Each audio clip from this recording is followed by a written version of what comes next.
네, 오늘 저희가 함께 살펴볼 주제는 바로 저궤도 위성통신입니다. 오늘자 신문 기사에서도 아주 중요하게 다뤘더라고요. 네, 맞아요. 요즘 아주 뜨거운 주제죠. 특히 일론 머스크의 스페이스X 같은 회사들이 곧 한국에서도 서비스를 시작한다고 하니까요. 이게 도대체 뭐고 왜 지금 이렇게 주목받는지 오늘 그 핵심만 한번 파헤쳐 보겠습니다. 이게 또 당신에게 어떤 의미가 있을지 같이 한번 보시죠. 네, 좋습니다. 그럼 우선 저궤도 위성통신, 이게 뭔지부터 간단히 짚고 넘어가죠. 네, 말 그대로 지구 저궤도, 그러니까 지상에서 한 300km에서 2000km 정도 높이에 굉장히 많은 소형 위성들을 띄우는 거예요. 기존 위성보다 훨씬 낮은 거네요. 그 정지궤도 위성은 엄청 높이 있잖아요. 그렇죠. 정지 궤도는 보통 36,000km 정도 되니까요. 훨씬 가깝죠. 아하, 그 가깝다는 게 중요한 포인트군요. 기사 보니까 그래서 통신 속도나 지연 시간이 유리하다고 하던데요. 정확합니다. 핵심은 그 통신 지연 시간, 레이턴시라고 하죠. 이게 10밀리초 미만으로 엄청나게 짧아져요. 10밀리초 미만이요? 와, 정지궤도는 한 0.5초 걸린다고 들었는데. 네, 비교가 안 되죠. 거의 해저 광 케이블이 한 0.07초 정도 되는데 거기에 근접하는 수준이에요. 와, 그러면서도 이제 광 케이블 설치가 어려운 산간 지역이나 바다 위, 하늘 위에서도 통신이 가능하다는 거. 이게 최대 강점이죠. 그렇군요. 그래서 육지시대의 핵심 인프라다? 이런 말도 나오는 거고요. 맞습니다. 바로 그 이유입니다. 근데 우주에서 광케이블급 인터넷이라니 이게 어떻게 가능한 건가요? 그 수많은 위성들이 서로 연결돼서 작동하는 건가요? 1000개 위성을 쏘아 올리는 것 자체가 엄청난 비용일 텐데요? 예전 같았으면 그랬겠죠. 근데 이게 가능해진 데는 크게 두 가지 기술 발전이 있었어요. 하나는 소형 위성 제작 기술이 발전했다는 거고요. 위성을 더 작고 싸게 만들 수 있게 된 거군요? 그렇죠.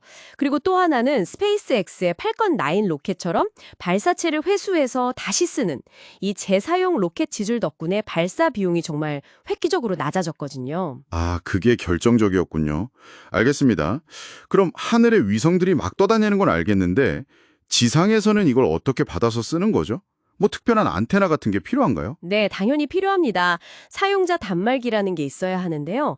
스타링크 같은 경우는 그 접시 모양 안테나 보셨을 거예요. 네네, 본 것 같아요. 그리고 원앱은 우리나라 기업이죠. 인텔리안테크에서 만든 평판형 안테나를 씁니다. 국내 기업 기술도 들어가는군요. 네. 그리고 또 하나 중요한 게 위성 신호랑 우리가 쓰는 지사이 인터넷망을 연결해주는 게이트웨이라는 시설이 꼭 필요해요. 일종의 중계 기지국 같은 거죠. 그 게이트웨이가 위성이랑 땅을 이어주는 다리 역할? 그래야 우리가 쓸 수 있는 거군요. 맞습니다. 그게 없으면 위성 신호가 그냥 하늘에만 떠 있는 거죠. 자, 그럼 이제 한국 시장 얘기를 좀 해보죠. 오늘 신문에서도 곧 서비스 시작할 거라고 하던데 그럼 누가 이걸 먼저 쓰게 될까요? 아무래도 초기에는 기사에서 나온 것처럼 지상 통신망 설치가 좀 어렵거나 비효율적인 곳들이 주요 대상이 될 겁니다. 대표적인 게 바다 위 선박이나 항공기죠. 항공기요? 그럼 비행기 안에서도 와이파이가 빵빵 터지는 건가요? 네, 그럴 수 있죠. 특히 저비용 항공사 LCC들이 아마 관심을 많이 보일 거예요. 기내 와이파이 서비스 경쟁이 치열해질 수 있거든요. 그렇겠네요. 그럼 국내 통신사들은 어떻게 움직이고 있나요? SK텔링크랑 KT셋이 스타링크와 손잡고 기업이나 회상용 서비스를 준비 중이고요. 하나시스템은 원웹망을 활용해서 군 전용 통신체계를 구축할 계획이라고 합니다. 군용으로도 활용도가 높겠군요. 근데 이게 정식 서비스 되려면 그 단말기 인증 같은 거 받아야 하지 않나요? KC 인증이요? 네, 맞습니다. 그 절차가 지금 진행 중인 걸로 알고 있고요. 그게 마무리되면 빠르면 6월에도 가능하지 않겠냐 이런 전망이 나오는 거죠. 6월이요? 생각보다 빠르네요. 네, 초기 시장 외에도 잠재력은 아주 큽니다. 예를 들어서 재난 상황 발생했을 때 72시간 안에 통신망을 빠르게 복구하는 비상통신망으로 쓸 수도 있고요. 그거 정말 중요하겠네요. 그리고 외딴 지역의 스마트팜 농기계 같은 거 차율주행 제어하는 데도 쓸 수 있고 또 미래의 도심 항공 모빌리티 UAM이라고 하죠. 하늘을 나는 택시요. 네네, UAM?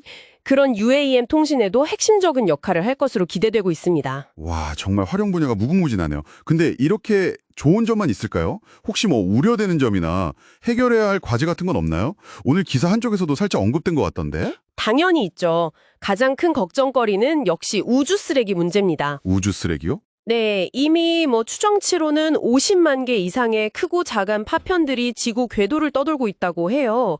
근데 여기에 수천, 수만 개의 위성이 더해지면 서로 충돌할 위험이 당연히 커지겠죠.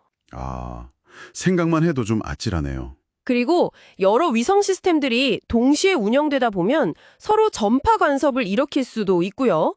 이것도 풀어야 할 숙제입니다. 그렇군요. 장점도 많지만 해결해야 할 문제들도 분명히 있네요. 자, 그럼 오늘 저희가 살펴본 이 내용들이 당신에게는 어떤 의미가 있을까요? 네. 간단히 요약하면 이제 바다 한가운데 배 위에서도 또 하늘을 나는 비행기 안에서도 초고속 인터넷을 끊김없이 쓸 수 있는 시대가 곧 온다는 겁니다. 이게 단순히 특정 산업의 변화를 넘어서는 거죠. 맞아요. 어떤 물리적인 한계를 넘어서는 새로운 차원의 연결성이 열리는 거라고 볼 수 있습니다. 오늘 신문이 이 소식을 중요하게 다룬 이유도 거기에 있겠죠? 더 큰 그림에서 보면 어떤 의미가 있을까요? 이 기술은 앞으로 2030년쯤 상용화될 것으로 보이는 육지 시대의 핵심 기술 중 하나인 비지상 네트워크, NTN 표준과 통합될 가능성이 매우 높습니다. NTN이요? 네, 넌 테레스트리얼 네트워크.